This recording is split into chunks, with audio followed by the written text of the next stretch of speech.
The first thing that I want to talk about is dealing with stress. Today, the issue of stress is probably the number one reason why companies, organizations call me up for consulting, for lecturing, for help. Stress is a huge issue. It's a huge issue in academia, among undergrad students, among graduate students, among faculty. It's very pervasive in different workplaces, be it banking, in law, teaching. Now, the question is, first, why there's so much stress today, so much more so than in the past? And second, what do we do about it? So the answer to the first question, why is there more stress today, is because we have many more things to juggle today. Life was in many ways simpler in the past, not necessarily safer or even better, but simpler. We didn't have all the distractions of being on and on, and there was no artificial light, so the day ended for most people, unless they use candlelight. The day of ended of a scholar or a banker, at sunset. So life was simpler. It was less complicated than it is today. There were fewer distractions as well, whether it's the news, views that we are bombarded with around the clock. They contribute to the stress. Much more noisy today, whether it's the sound of cars or the sound of music that's all around us all the time. That contributes to stress. What do we do about it? So, here is the thing. What researchers have found is that actually stress is not a problem. Even though it's been vilified and attacked by the World Health Organization, by numerous scholars and practitioners, it's been vilified as the silent killer and as the disease of the 21st century. Stress is actually in and of itself not bad for us.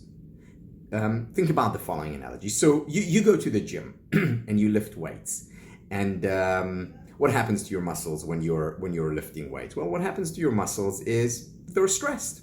Now, is that a bad thing? Not necessarily.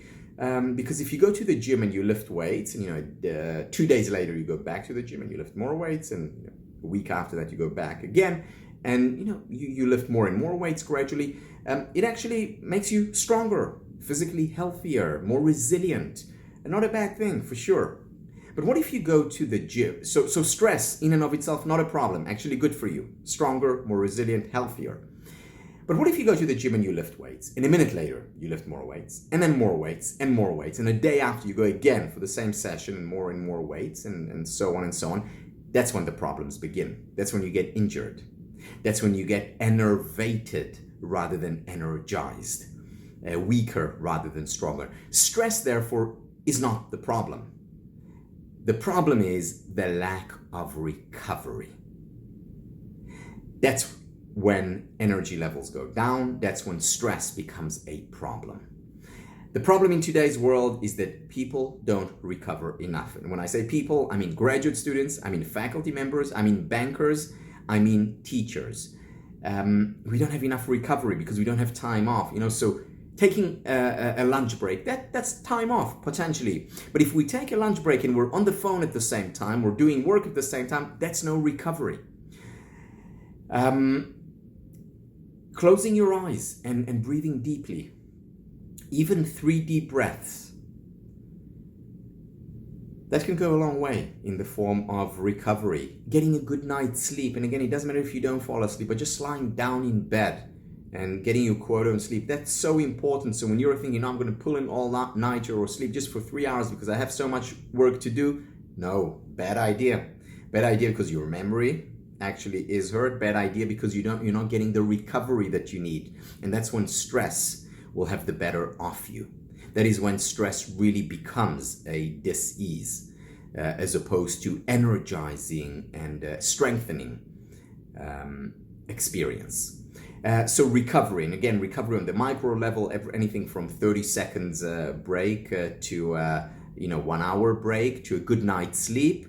and all the way up to a vacation of taking time off, whether it's to read fun books or to go, climb the Himalayas, whatever it is. Recovery is important.